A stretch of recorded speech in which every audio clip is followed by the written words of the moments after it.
Hello, everyone, and welcome to the Junk Baller Podcast. My name is Michael Greenwood, and as always, I'm here with my good friend, Kevin. Kevin, how you doing? I'm doing well. I'm just enjoying baseball season before the Eagles cold kicks into full gear. Yeah, and that's no one wants that. No one wants that. But we do have someone here who might want that because I think she is an Eagles fan.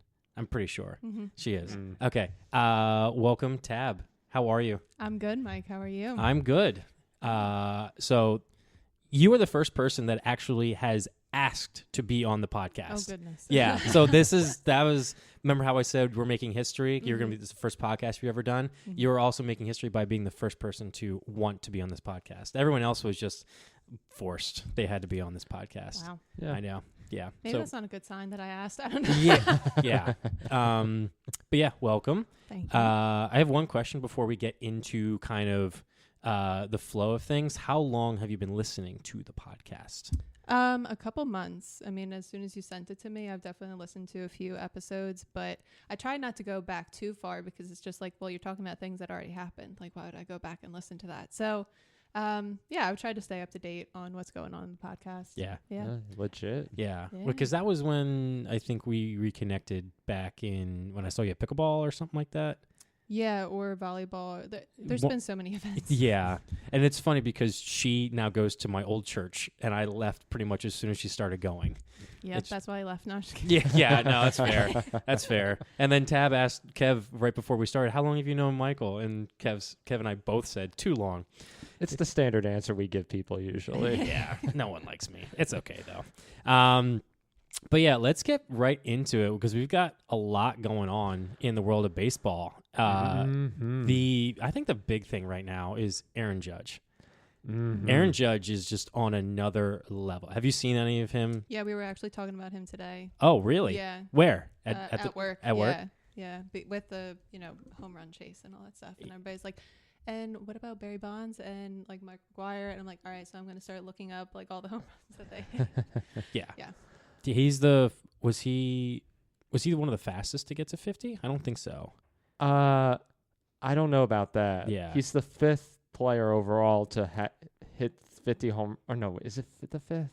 No, I think the fifth. The third or the fifth. No, it was Why don't we just go we for the just fourth? listened to it on the highlights. How do we not remember this? Well, how about we go for the middle ground and we go for 4? Is that good? It might be. We could be wrong. But yeah. anyway, he's very exclusive company, people. And then he had Player of the Week this week. He hit 7 home runs. Yes, in It's 6 games. Oh, my gosh. Dude is on another freaking level. You're looking at his stats right now, and these are like stats that you would see for like an all-star when their season's over. Oh, yeah. 51 home runs, 122 RBIs, an OPS of 1.202, and there's still a month left of the season. If it wasn't for the cold start, he had a really slow start to the beginning of the year. He couldn't hit to save his life, and then once he got ejected earlier in the year, I think that just turned the tide for his season. Yeah. I saw a meme earlier today where it was, the scene in The Office where Michael and Pam are angry at each other because Michael is dating Pam's mom, and Michael says, I'm going to start dating your mom even harder. Yeah. And someone photoshopped it so that way it's like, stop pitching to Aaron Judge. And then it's the teams that are pitching to Aaron Judge. You know what? I'm going to pitch him to even harder. It's just, why are you pitching to Aaron Judge? I don't get it. Do you understand? Why are they pitching to him, Tab? Why? Oh, I don't know.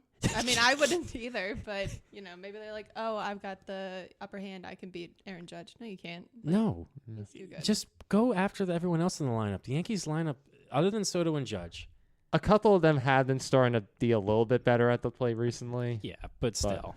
Yeah. And the Yankees are doing well overall. They're picking it up. They've stabilized. They had a really rough June and July. And thankfully, though, Baltimore has not been playing so well recently either. Yeah. So they had a series against Houston this weekend. This was a big chance for the Yankees to really have the series win against Colorado and build up a little bit more of a sizable lead over Baltimore. And that's still going to come down to the wire. The AL East is just ridiculous every single year. Yeah, that's just how it is. But yeah, the Phillies, on the other hand, they've been sucking a lot recently. Yeah. Mm-hmm. Yeah. Unluckily, JT had a couple home runs on Saturday night. Mm-hmm. I actually didn't watch Saturday and Sunday, so maybe I'm the bad luck with this. I shouldn't say this publicly, but I know that Taylor's probably going to come at me like, yeah, you can't watch any more games now with it. But yeah, the Phillies have been struggling really hard, and hopefully this past series was a little bit of a turn. But what do you think? What do you think their problem is? I feel like they just they need to get their act together, for lack of a better term. Like, I don't know, maybe they're in their heads too much, or they need to like start focusing on like playoffs. So they should just focus on the playoffs? They should just focus instead of actually trying to win games. It was like, oh, we're already in the playoffs. No, I mean, I think they should like. That's a good question. I mean, I feel like they shouldn't be worrying too much right now, but like just focusing on like maybe being healthy for the playoffs. Yeah, because they've had a lot of injuries recently. Yeah. Yeah, not worry too much. So you're saying don't worry too much. Yeah. Okay. I heard someone say, I think it was Chris Rose, who was talking about it, that the Phillies look tired, like they're a little bit older. They just looked a little bit tired and like lethargic, and they needed some like time off to like regroup. And I kind of get it. And they played a little bit better after like a couple guys had a couple of days off, but it kind of makes sense. Like I think they just kind of got in this. The motions, and they just needed to regroup. And I don't know, they're a little bit of a veteran team with it. They're all like a lot of the best players are 30 plus. So that's true. I think they're too good to fall apart like that. As long as they remain steady and just, continue to chug along, they still got a 6-game lead in the National League East. Yeah. So as long as they don't suffer a total collapse in September, I still see them winning the division. They do have a tough week. They are facing the Astros and the Braves.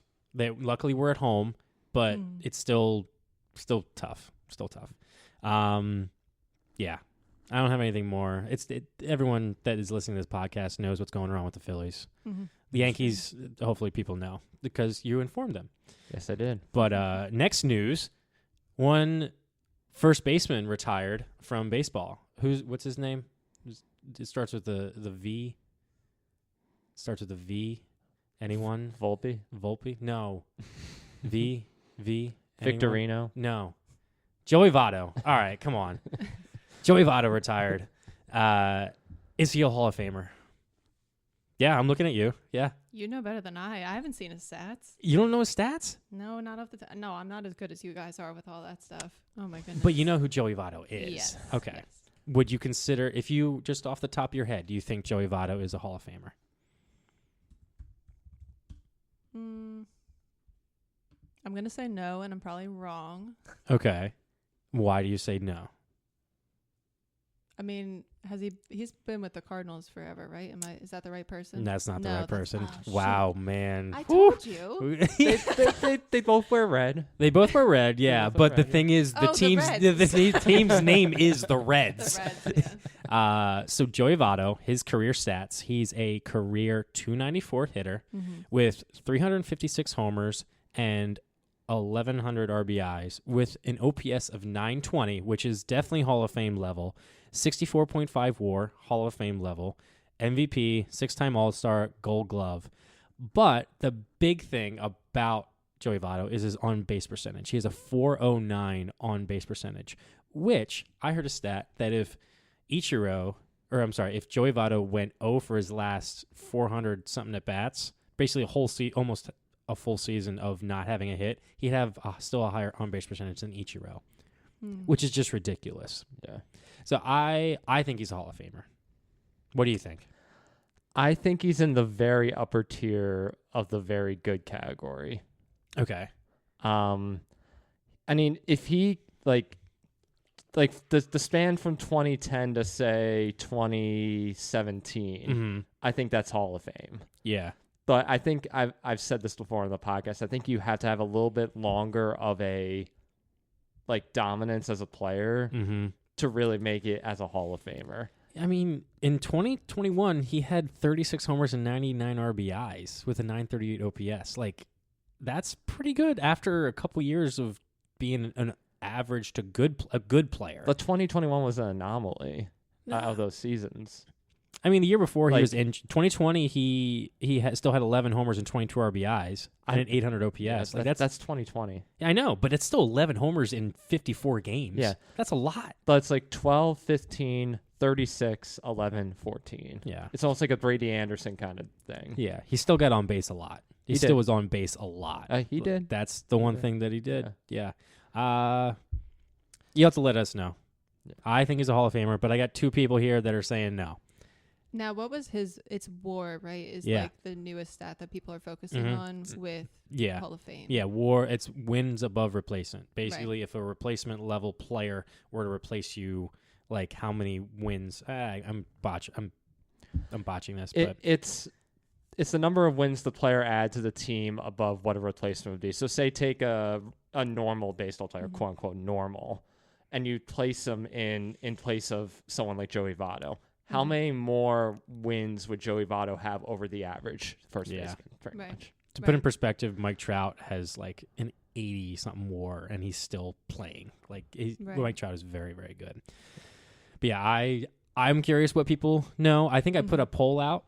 I think it was 100% that people thought that the people that voted. I know sometimes people don't vote on the things. It bothers me, but I'm not gonna let everyone know that, even though I just did.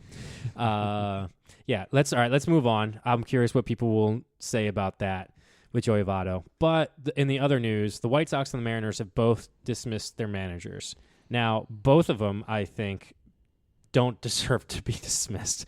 Mostly because the Pedro Griffo, I can't remember his last name, Griffall, Pedro Griffall. Mm-hmm. I'm definitely botching that too. He got fired from the White Sox. Now, the White Sox are absolutely horrible, as everyone knows. But what are you going to do with that team? I agree. Yeah. What I are you going agree. to do with that team? I'm just wondering why they didn't just wait until the end of the year to let him go and not in the middle of August. Yeah.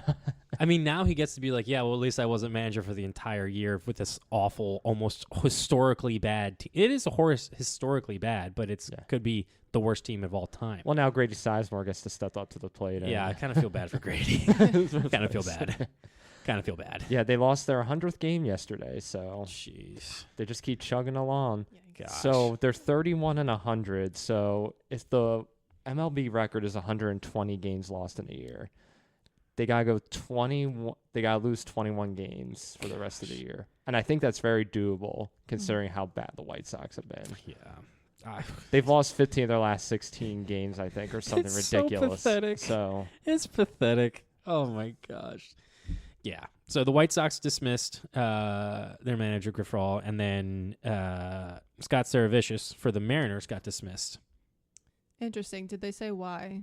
They said they needed a new voice in the locker room, in the clubhouse. But here's the thing.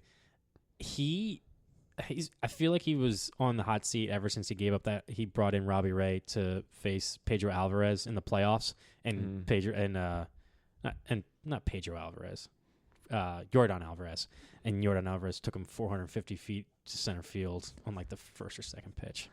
I think the Mariners are just looking for a fall guy. Yeah. After blowing a 10-game lead in the AL West. Freaking Astros. Yeah. Gosh, come on, Seattle. And I don't think it's his fault necessarily that the team can pitch very well, but can't hit. They are historic, like absolutely horrible. Their best qualifying hitter at one point was batting .214.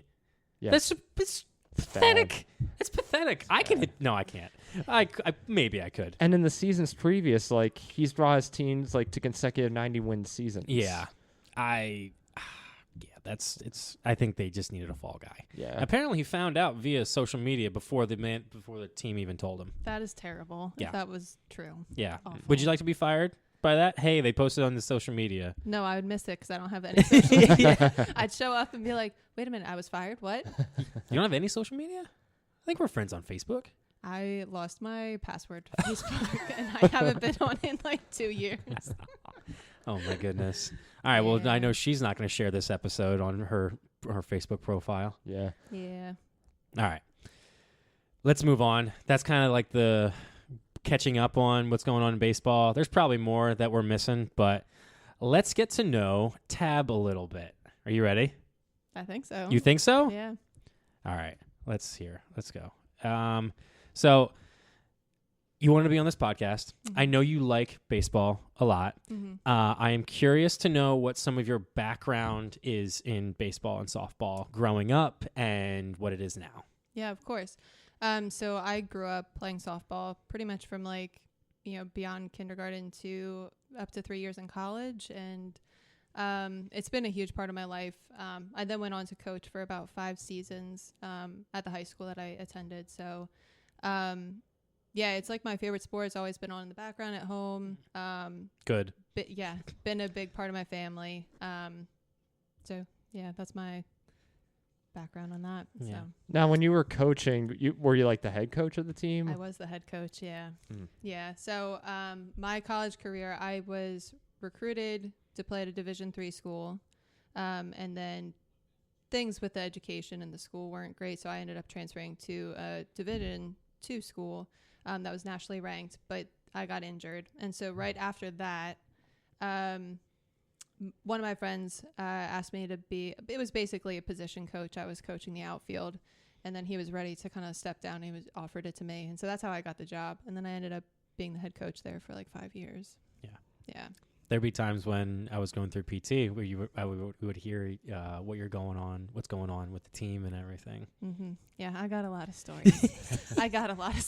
Is there any that you can share? I mean, do you want to know, like... Give us something juicy. So there was one time where we were playing a team, and I go back to the vans where we, like, transported everybody, to the game, and a foul ball must have hit the windshield, and it spider cracked. Like, it was terrible. And of course, like, I think this was like one of the first times I was allowed to drive the vans because I wasn't old enough when I was initially hired.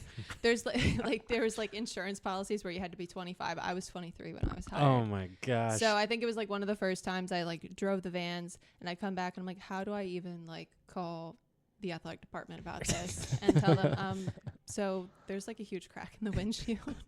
And I was freaking out. I think that was actually the closest I was to cursing in front of the team. I was like, oh.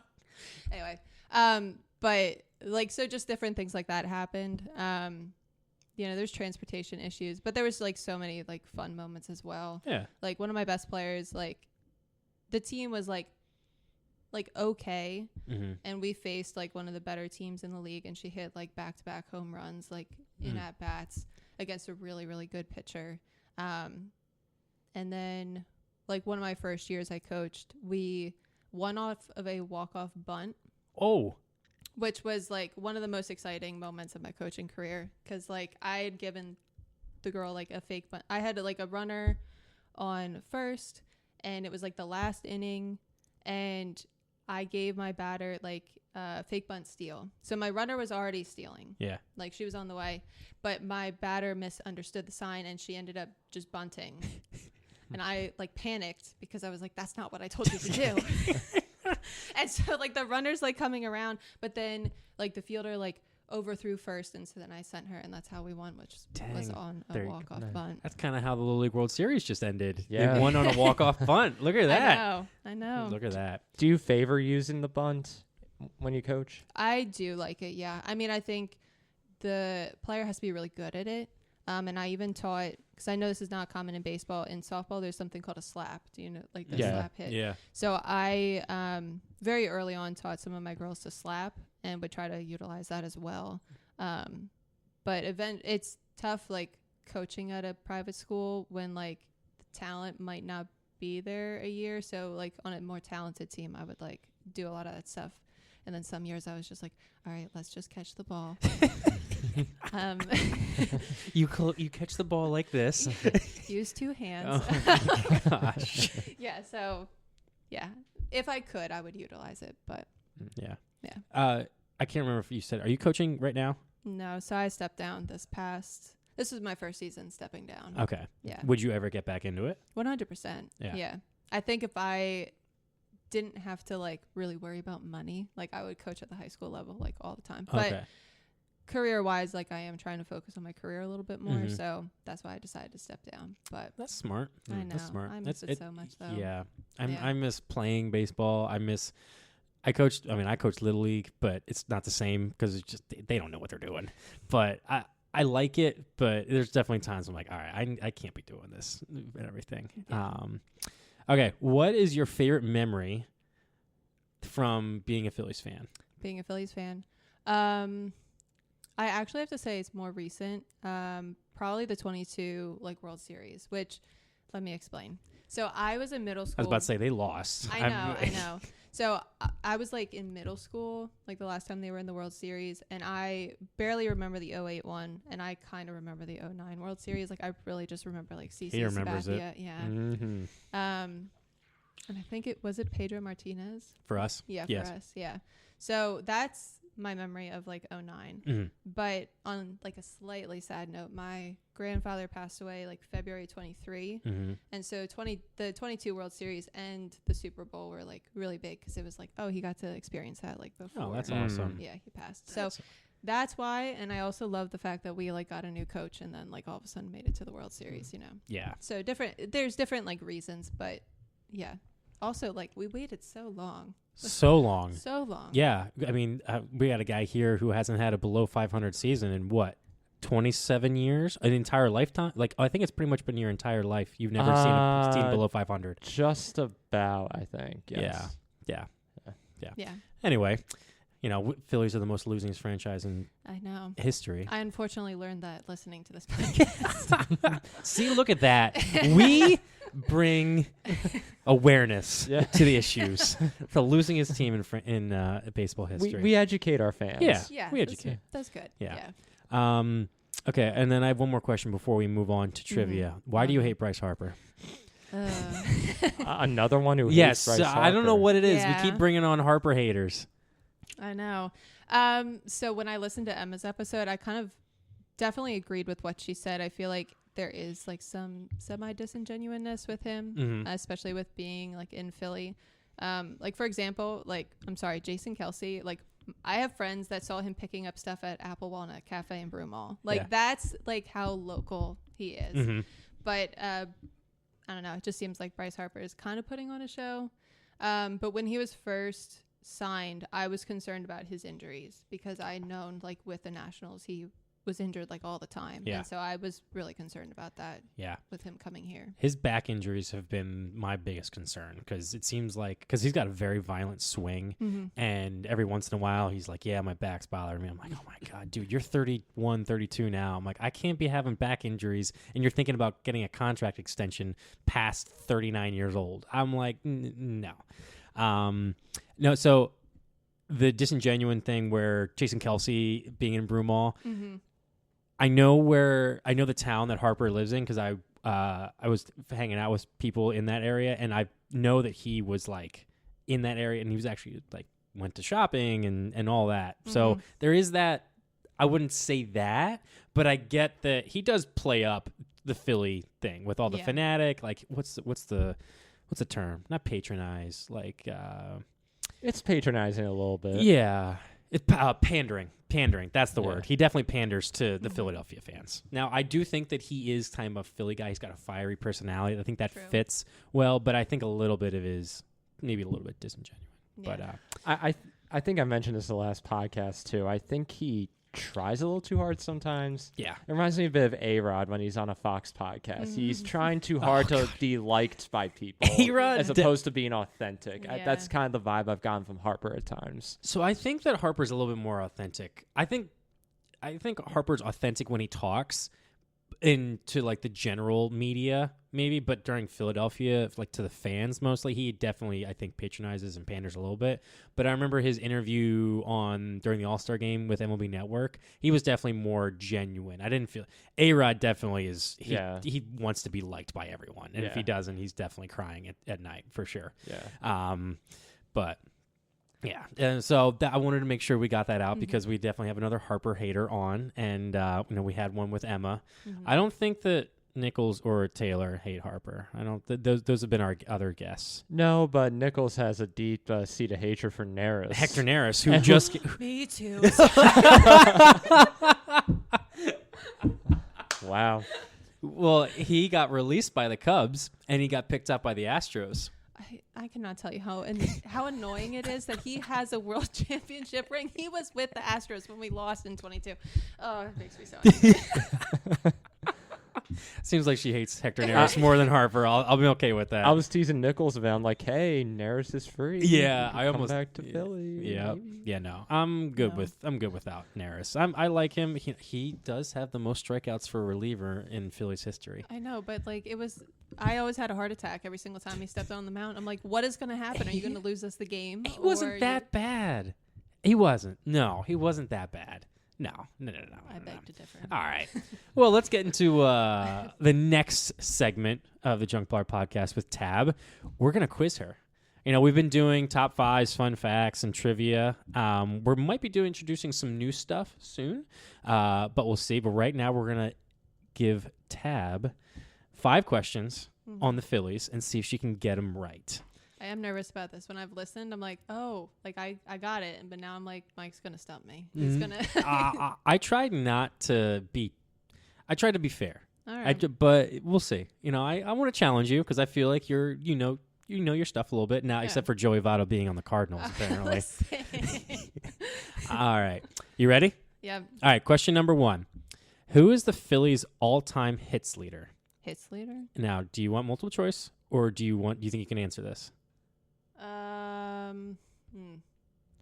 Give me multiple choice. Okay. Now, can I clarify? Yeah. Like ask a clarifying question without giving anything away. Sure. Because that's what I kind of did last time. Sure. When you say Phillies all-time hits leader, you mean hits leader all-time for the Phillies? Yes. Or for their career? For the Phillies. For the Phillies. For the Phillies all-time hit leader. Got yeah. it. Okay. The choices are Mike Schmidt, Mm-hmm. Larry Boa, Jimmy Rollins, or Pete Rose.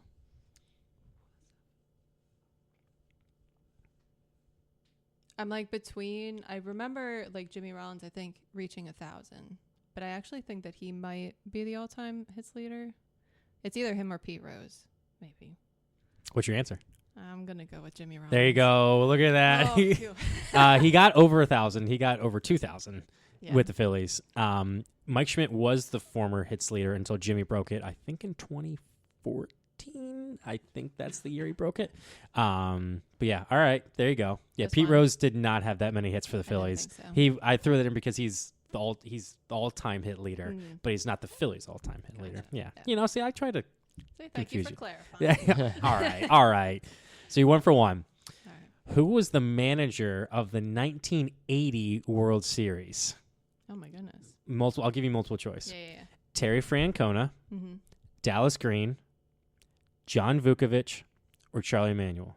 Is it Dallas Green? Yes. Look at you. 2 for 2. All right. Look at you.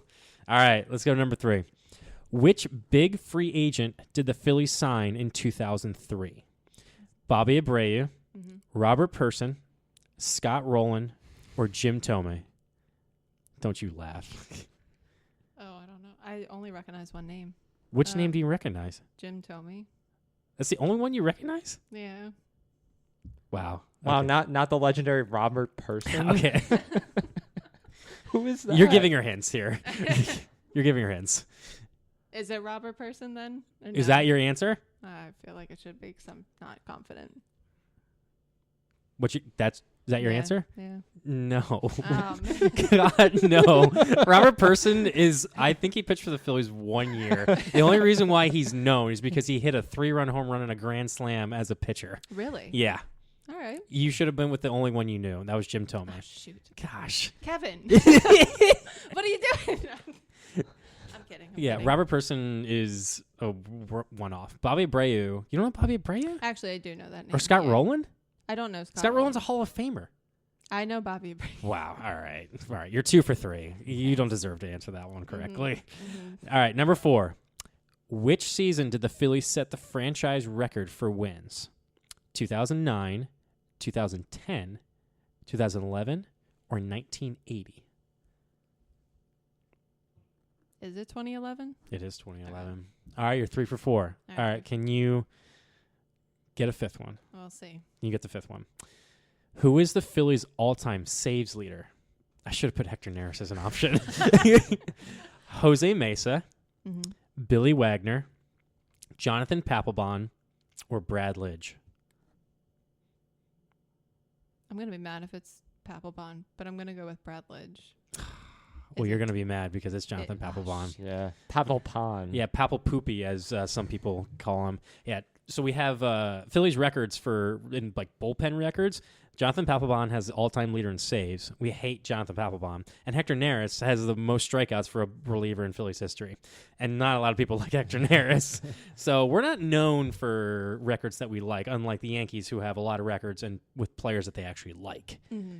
Like, I know the audience can't see this, but it's okay. You haven't won a fake crying for you. It's okay. You haven't won a World bad. Series since 2009, which is a year less than we have. So yeah, we're pretty similar. Do I want to be similar to you? No, I don't think so. No, I don't think so. No, that's got to change. Yeah. That's got to change. Yeah. 3 for 5. Not bad. Not terrible. Not terrible. Yeah. You think that was difficult? No. No? No. Well, then you should have gotten 5 for 5. Oh, You didn't think it was difficult. Jeez. All right. So, good job. I'll give you that. I'll give you that. But now we're going to head into our main section, and the reason why Tab wanted to be on the podcast, and she wanted to explain what she thinks makes a good manager and a good team culture, given that she coached and has been a player too, but also giving her perspective of what makes a good team and culture in MLB. Now, I'll ask you some questions, and then we can kind of go about it. And if we get to all of them, we get to all of them. But we'll see. But we want to get your perspective of what makes a good team management and culture. All right? So what are some of the qualities that you think make a good manager? So when thinking about that, I definitely think a good manager has to be like aware of like their players and their skill set. I think they have to surround themselves with a good coaching staff, and being aware of like what's going on in the minors and how people are doing on injuries and different things like that. And a lot of that comes from like communication, like amongst coaches and different things behind the scenes. What else did I put? Staying calm in high pressure situations, I think, is super important, because if they're not calm, then that energy is just going to like, go into the team, and they're going to read their coach and be like, oh, well, he's panicking, so that's not good. So boat sinking. The boat is sinking. Yeah. So those are just some of like the qualities that I like came to mind with making a good manager. Okay. Continue. And the lineup, and of course, like that's kind of like a given, but like I think there's other qualities that are more like that should be highlighted a little bit more when you're looking at a good manager. Okay. Yeah. Do you think any managers? Are there any managers that you know of right now that you think stand out? Well, I'm gonna obviously say Rob Thompson, but like, do you think he does a good job? I think he does. Yeah. Okay. Yeah. And why do you think he does a good job, based off of what you know? From what I know, he's definitely calm. I think he knows his team really, really well. I think it's very clear that he like gives leadership over to some of the players, and they really kind of take charge on like creating that good team culture. And it looks like he has like a lot of good coaches like around him. Yeah. That he trusts. So, yeah. Yeah, that's true. You got anything? Well, you mentioned the different relationships between players and coaches. Do you think the manager should be schmoozing up to say up their management somehow, or develop a good relationship there? Would that be a quality that needs to stand out to really be an effective manager, not just on the field, but off the field? I would think so. Obviously there needs to be communication between like the front office general manager and the manager, because like if, the manager is bringing up, hey, we need like these key players, and, you need to spend money for them, then GM's like, well, no, we're not spending that. I don't know if that actually happens, but it's just like an idea. So I think there needs to be communication on that end, because the manager's saying like, hey, here are our needs, and then the front office needs to follow up with that. Yeah.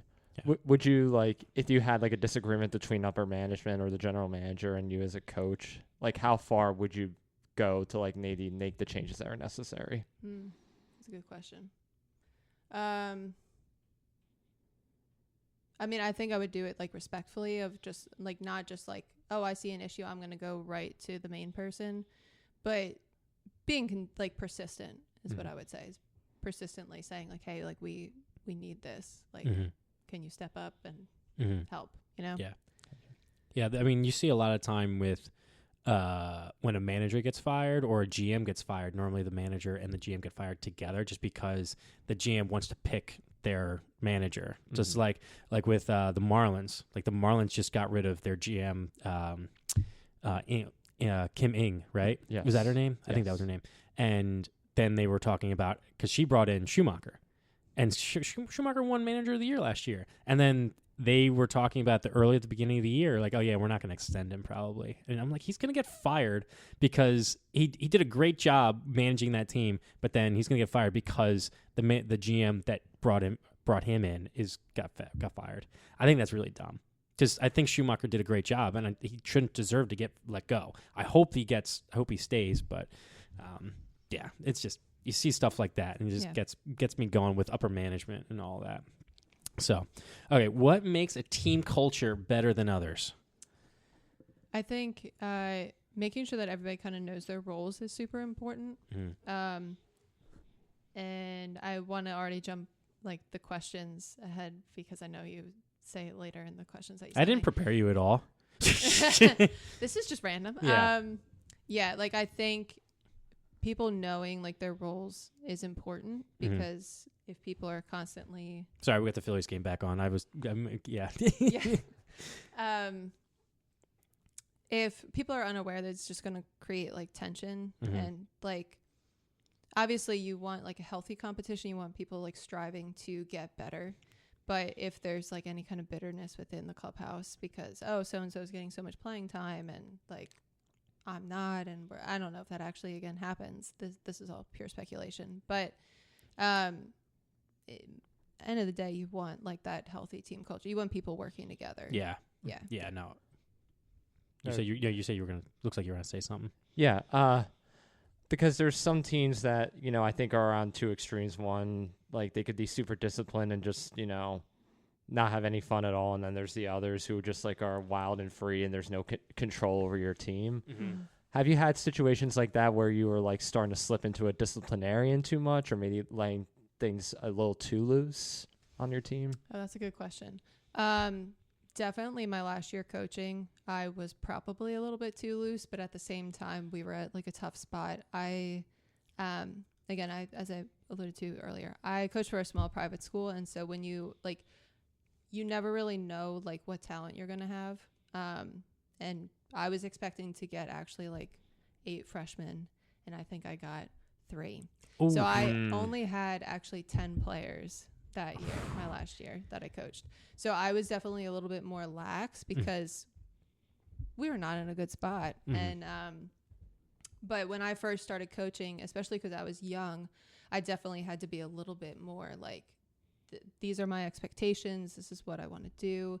And I think everybody kind of responded like well, but I think at the same time, like there wasn't that much of like a mentorship, because I was kind of like, all right, like this is the law. Like I'm like I am the law. I had to implement a burpee rule again my first year coaching because people were talking too much. Like, I mean, again, this was high school girls, so let's be real for a second. But wait, high school girls talk? Too much. Especially during games. So like, yeah, I've definitely been like on both ends of like, I think I would actually rather, maybe not. I would probably rather be a little bit more disciplined, because I think that quality and teaching that to like your players is very important, rather than just being like, oh yeah, let's do whatever and have fun. And yeah, I don't know. There's time and place for that, but I'd rather lean a little bit more disciplined. Gotcha. So, yeah.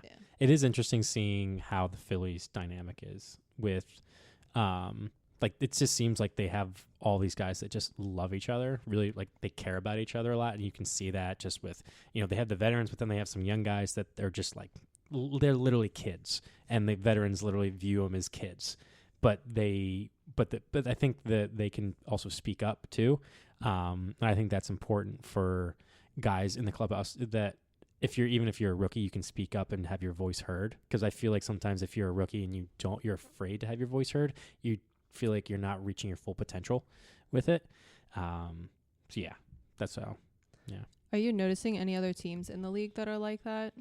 Like, are the Yankees like that? How would you describe their team culture? Well, historically, they've been a team that's really put a high value on being, respectful and, quote unquote classy. So that's why they have facial hair. Yeah, so like, unless you have like a mustache, so you can't grow a full beard. You have, your hair is done decently, and historically, I can't imagine myself. But it's just like a clean, respectful image that they want to put out there. I feel like they've been a bit looser recently. Especially when Jazz Chisholm Jr. came in as an example. A lot of people were questioning, is he right for the team, because he's a bit on the looser side of things. Yeah, but I think you need to have both.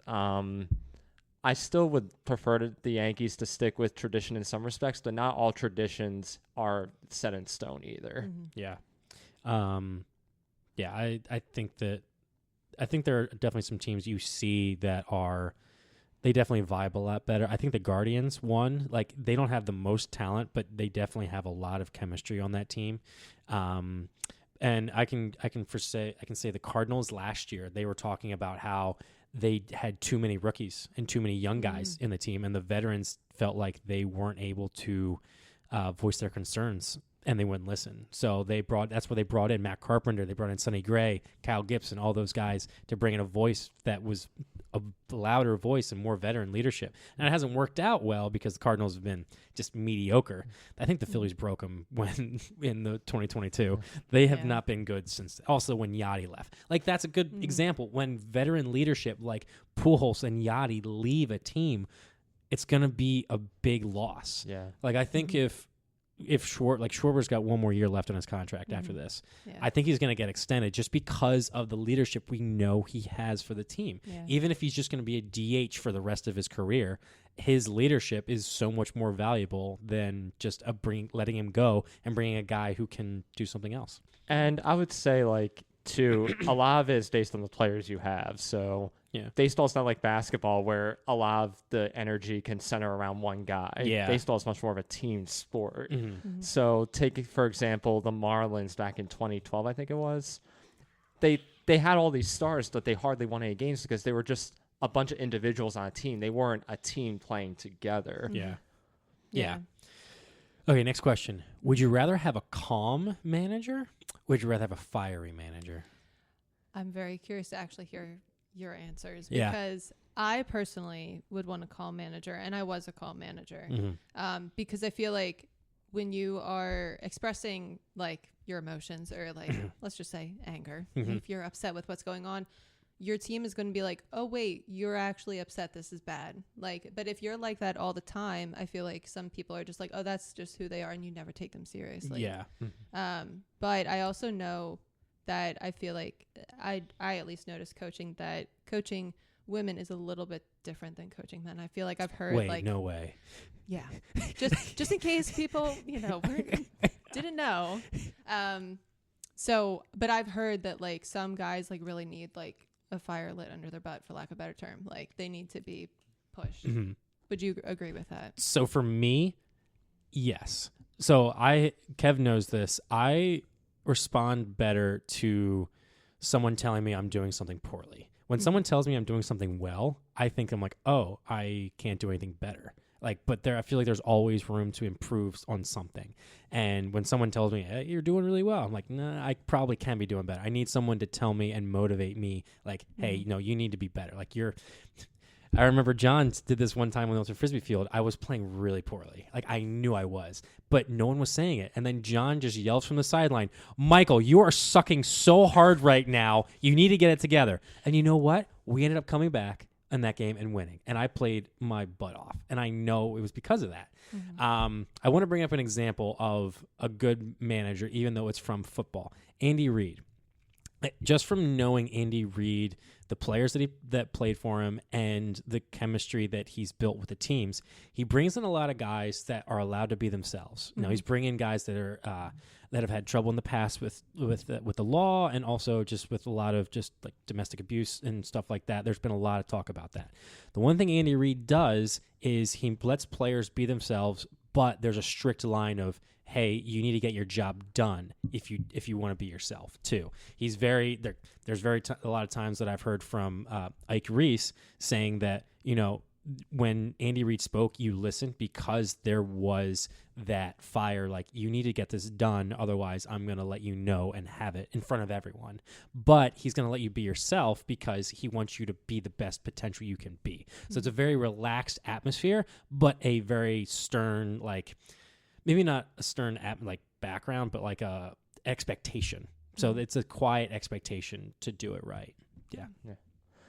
I guess I would lean that way too, but again, I think it depends on the players and the team that you have. Yeah. So I think I'll go back to Joe Torre, who was stone-faced under every circumstance, whether they were down like 15 runs or they were up 15 runs. It didn't matter. He had the same expression, and he hardly got ejected, but they won games. Yeah. And I think a lot of that had to do is that he put a lot of trust in his players to go out there and win, despite any character issues they might have. Yeah. Then you might go to like a manager before him, like Billy Martin, who was hired and fired 5 times by the Yankees and got ejected countless times. And the team played well, but they were in chaos because of just, all the stuff going on with the team. So I think there has to be some level of discipline, like you said, but you need that motivation to really push guys. I don't think having a manager who gets ejected a lot is a good thing necessarily. Yeah. You don't see it as much anymore because of replay too.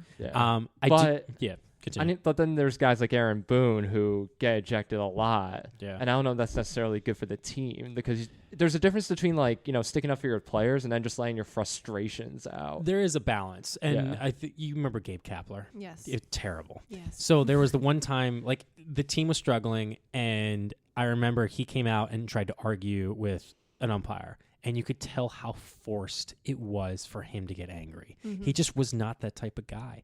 And the players could probably tell that he was being forced, and it didn't even light a fire in them at all. And I just remember looking at his face. He's like, I could just tell it was not natural for him to be angry.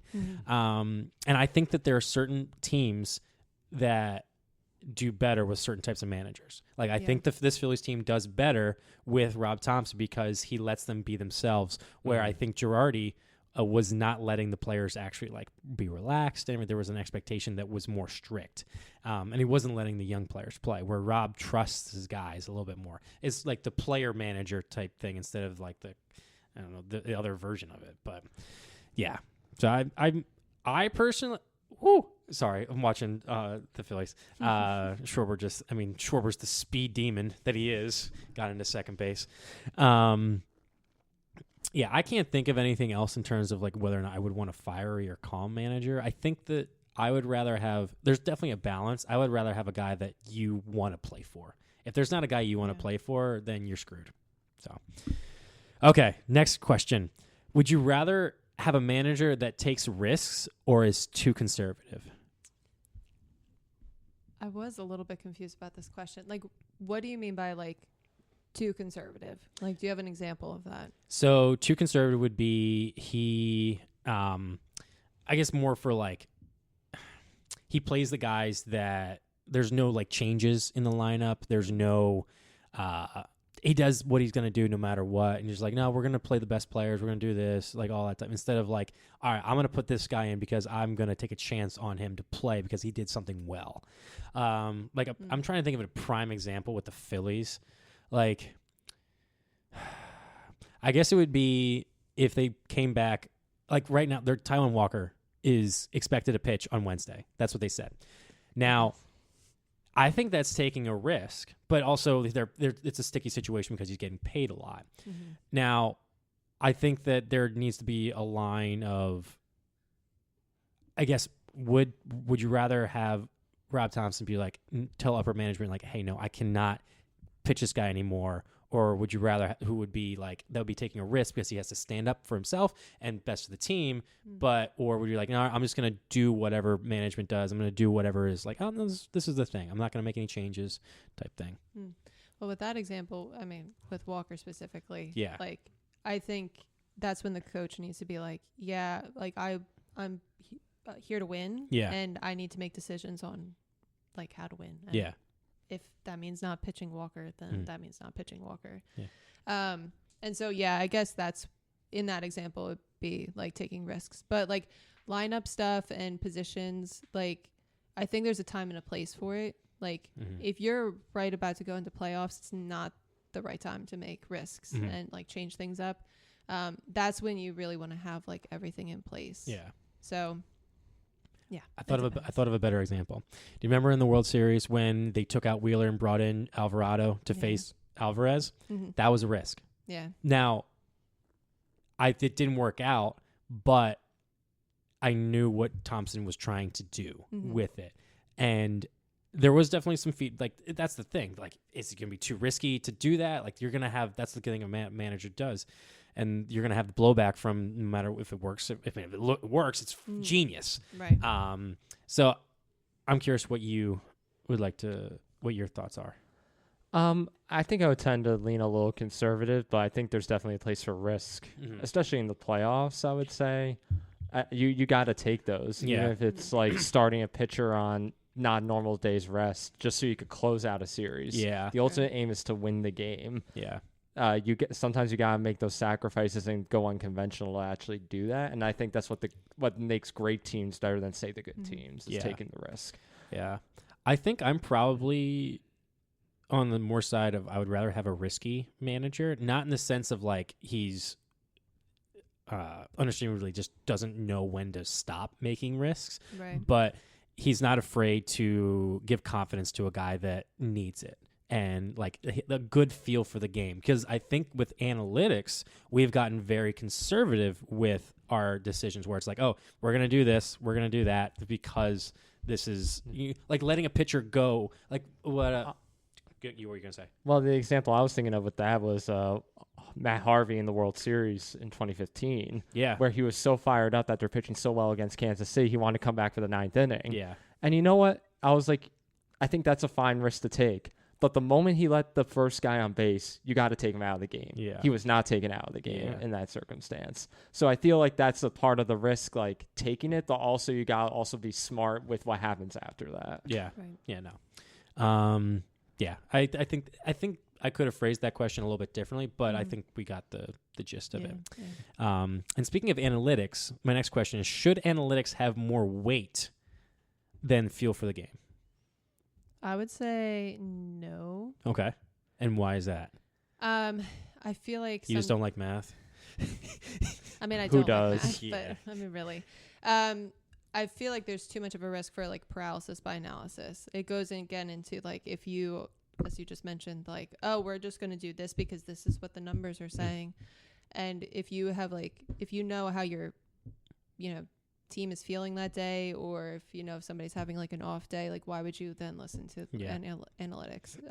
I do think stats are super important because again they tell the truth. Like if somebody's not doing well at the plate, like your batting average is going to reflect that. So it comes down to a balance. I think. Yeah, I agree.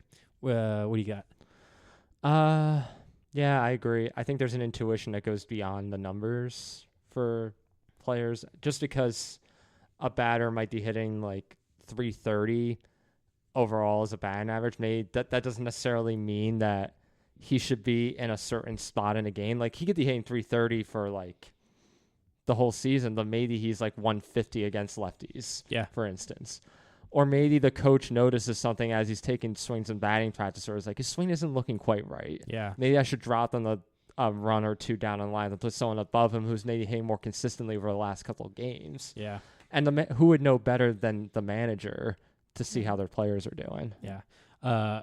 An interesting example is Kyle Schwarber against lefties this year. I don't know what the stats are right now, but I know less than a month ago he was batting over 300 against left-handed pitching versus right-handed pitching being like in the 100s, which doesn't make any sense because he's never had these types of stats as a left-handed hitter.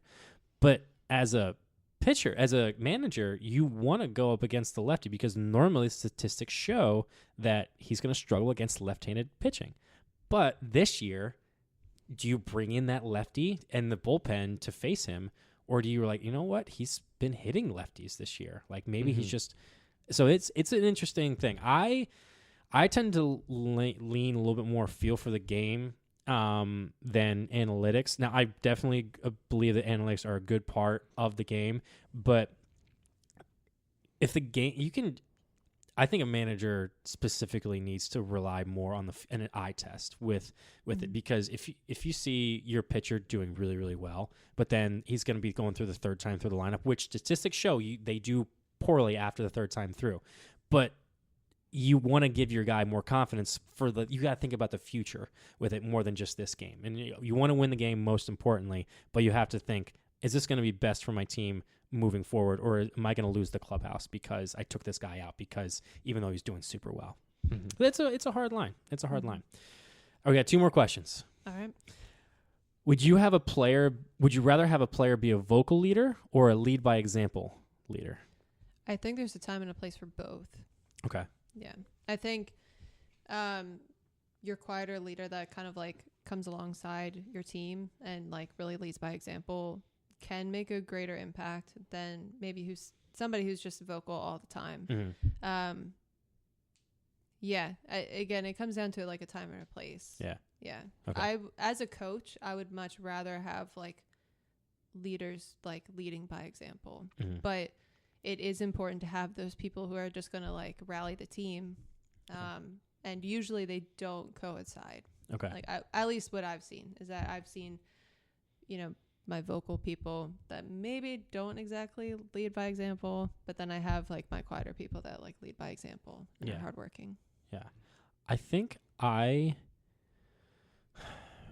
would rather have someone be a vocal leader than a lead by example, but also like the vocal leader needs to actually prove it too and actually be like a good, like you can't have Garrett Stubbs be the vocal leader of the entire clubhouse because he's a backup catcher that can't really be a leader because he's just not that type of guy.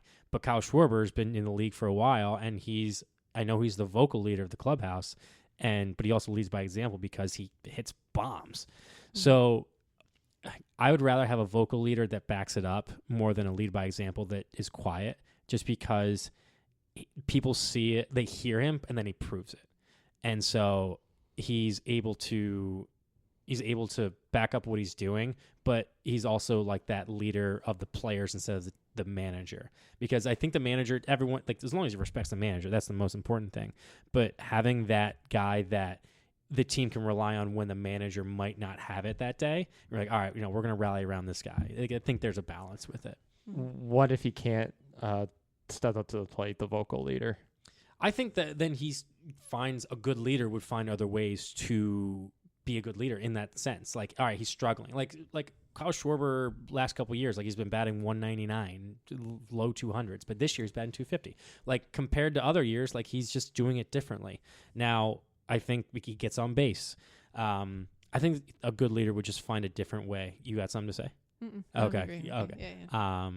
Like a good leader, even no matter what sport, finds a way to be a leader in any way, whether that's finding a way to help other guys improve because he's struggling, or helping the manager figure out something that is wrong with his swing so that way he can figure it out. It's a balance. Yeah. You got something to say? Nah? No. Okay. Last question. Have you ever been a part of a team that had good or bad chemistry? Oh, 100%. Okay. Yeah. I would say like the first team I was on for college, Division III, was not the best. I feel like, in my experience, I had never dealt with favoritism up until I went to college. And so that's why my college experience wasn't the most fun. But I think I've seen favoritism really cause issues within like a team chemistry. And so it just causes too many issues. But then when I went to the Division II team, there was still favoritism there, but I think everybody just kind of understood their role a little bit more. And everybody kind of like we had a good leader that was actually not our starter. Our like head captain was not a starter every day, but the coach gave her all the responsibility to like rally the team. So that's where like that was cool to see, like how the coach like handled like her leadership team. Yeah. And it did create like a good team chemistry. But yeah, sometimes if like the coach, clearly does not make good choices, it can cause issues. I don't think I've ever had any like personality issues like amongst the team, but again, I'm naturally a very quiet person and I don't like to cause issues. So, yeah, I've gotten that vibe from you. Yeah. So, I mean, maybe there were issues and I just was like, all right, I'm here to do my job. I'm here to play. But Bill Belichick type style. Do your job. Pretty much, yeah. Yeah. Wouldn't it be the first time I've actually been called that? Anyway. Bill Belichick? Yeah. Really? I had a teacher call me that. Yeah. What? Like in class? Or like, oh, you're just Bill Belichick? Yeah, it was like during a lab. Yeah. Were you cheating? No, I'm not cheating. I think it was more because I just wasn't showing a lot of emotion, but that's a whole nother thing. But yeah, like, yeah, I guess that answers the question. Yeah. Have you been a part of a team that had good or bad chemistry? Mm-hmm. Yeah. I feel like I realize this question is like, oh, you ever had a team? I should just say, have you been on a team? Yeah, have you been on a team? Actually, yeah. Yeah. Because there's definitely teams that have had good chemistry and bad chemistry, but I'm more specifically a good example of that. Doesn't even have to be baseball. Well, like ultimate frisbee, or yeah, it could be. Well, define chemistry, because like I think when I think of good or bad chemistry, I'm thinking of like how well players play with each other, and not necessarily the emotions or the actions of like outside the game itself. Yeah, the chemistry plays itself on the field too. Yeah. Like you see the results on the field because of the chemistry. Yes. Yeah. Yeah. Because I've been on teams, as you and I both know. I mean, we've played on a bunch of teams together. Mm-hmm. Where you have teams where, we get along great and we're just having so much fun, but when we get on the field, we can't complete a pass. And we get shut out in games, and it's just, by the half, we're just like, okay, we're done. Yeah. But then there's like people, who you would never want to talk to in your life. But then once you get on the field, it doesn't matter because you just gel so well. Yeah.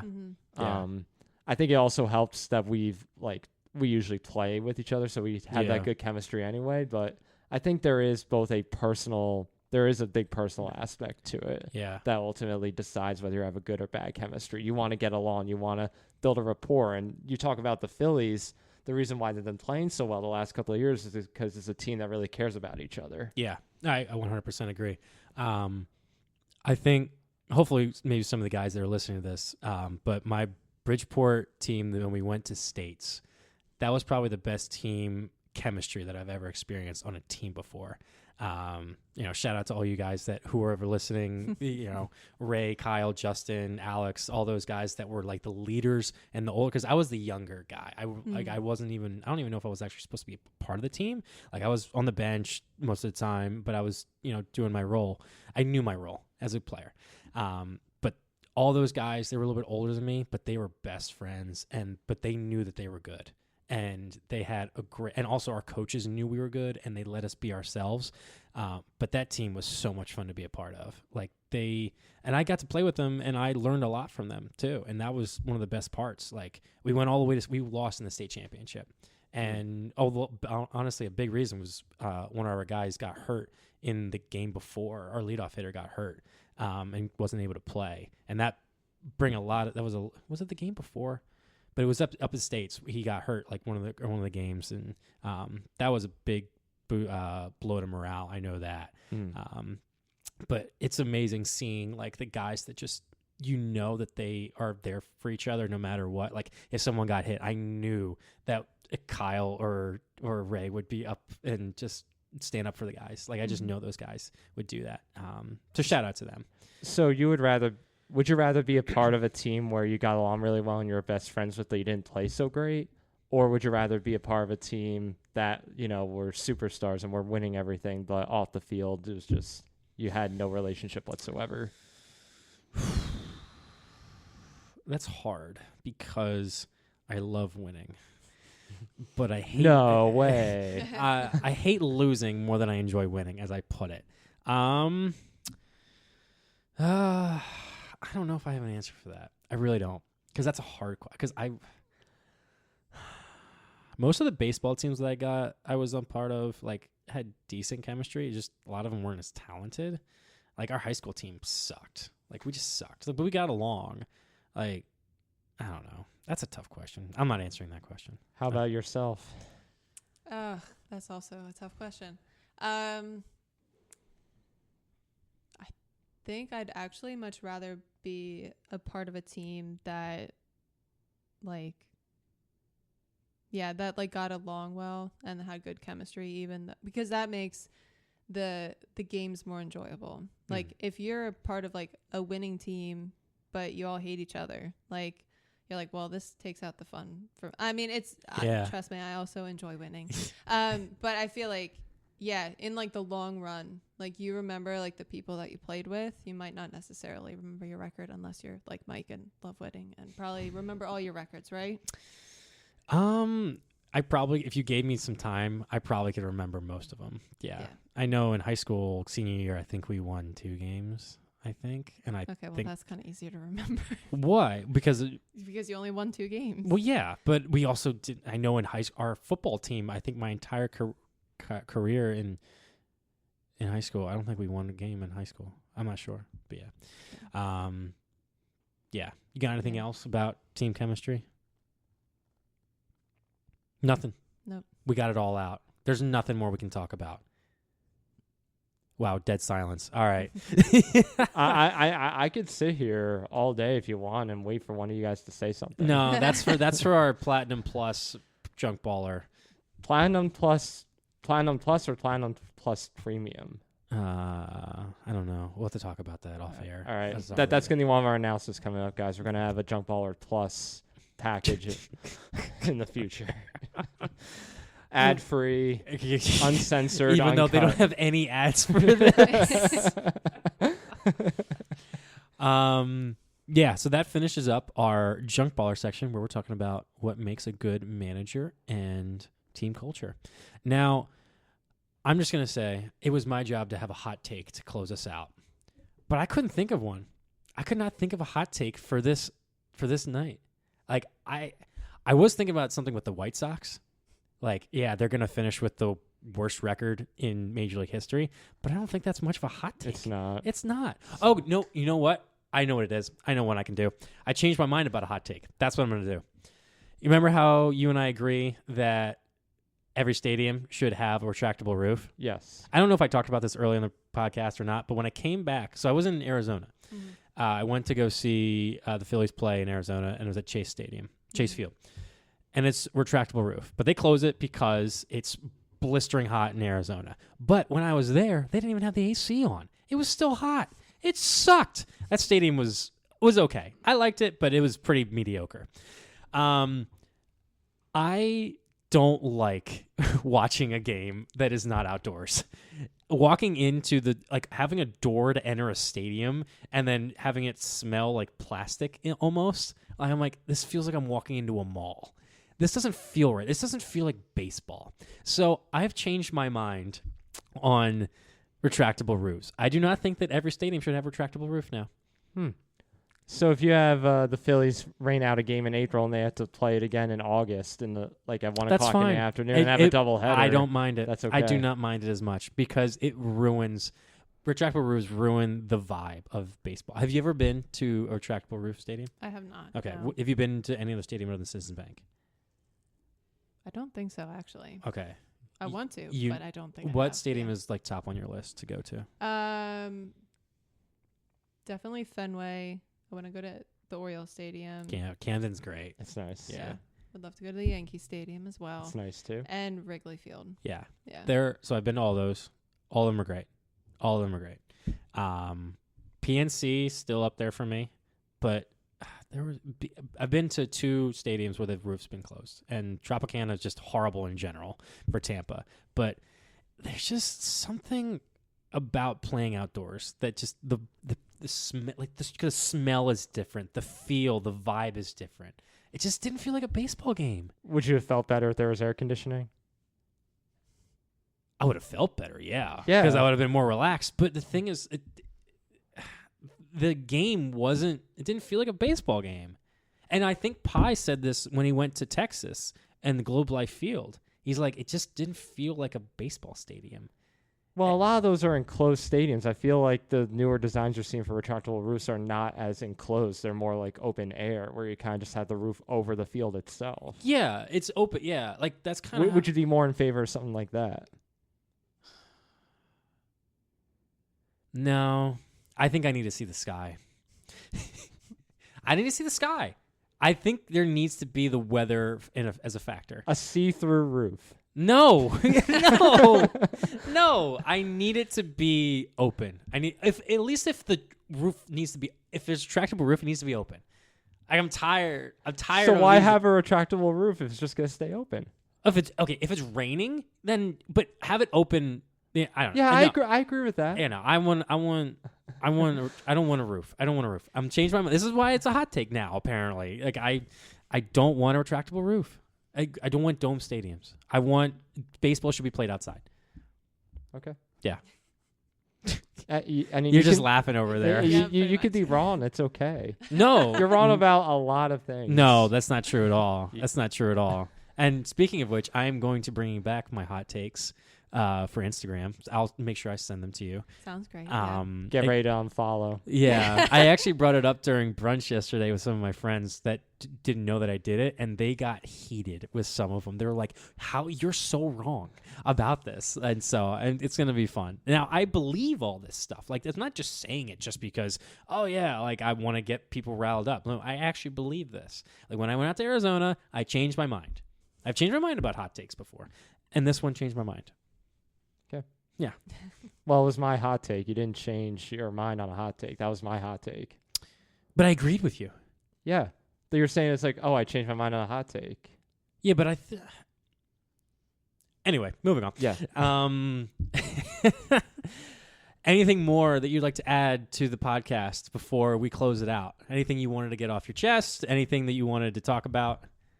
I don't think so. I mean, thanks for having me, guys. This was fun. Yeah. I like talking to people who really know their stuff. Yeah. So it was fun to be on. So you didn't like talking to Kev then? Oh, wow. Wow. You're a great friend. Yeah, I know. That's how friends, like guys, interact. Like we roast each other in person, and then behind closed doors, like, yeah, Kev's such a nice guy. Like that's just how it is. Yeah. Yeah, can live with him, can live without him. Yeah. That's my philosophy. Yeah, he's every time he wakes up, he's like, oh, he walks by my door every day. He's like, oh gosh, I have to deal with this guy in the morning. But I'm surprised you didn't roast me at all. After hearing all my hot takes for like 9 months and my baseball opinions for 9 months back when I was at PT. Well, that's true. Yeah, I just remember the one with like cold pizza. Pizza tastes better cold. That is not true. It's so true. It's not. It's so true. It's not. But yeah, I'm sure that I'm gonna tell Phil about this. Phil was my PT for my shoulder recovery, and Phil and I had plenty of conversations about sports and Jalen Hurts and baseball. So I want to get him on the podcast because Phil knows a decent amount. He knows his stuff. Yeah, for sure. But yeah, thank you for being on the podcast. It was great having you. Yes, thank you. Hopefully everyone listening enjoyed the podcast, and I know we have Kevin and I were really busy, and I was sick. I was gone for a week, and then I was sick for a week, and our schedules just were not working out at all. But I was thinking of having my Jeter is a Superstar podcast without you. Yeah. Yeah, just totally solo. We did put out a poll about what type of podcast people would like, and the one that won was Kevin and I having differing opinions. So we were trying to think about what do we have differing opinions on, and I said one for sure is that Derek Jeter was not a superstar. That's something that I claim to is fact, and Kev disagrees. So maybe we'll have a podcast on that, but maybe Kev and I will think of some stuff that we disagree on, and we'll think of some podcasts we can do. But I know we had fun, Tab, so thank you again for being on the show, and hope you enjoyed it, and we'll catch you next time. Catch you later.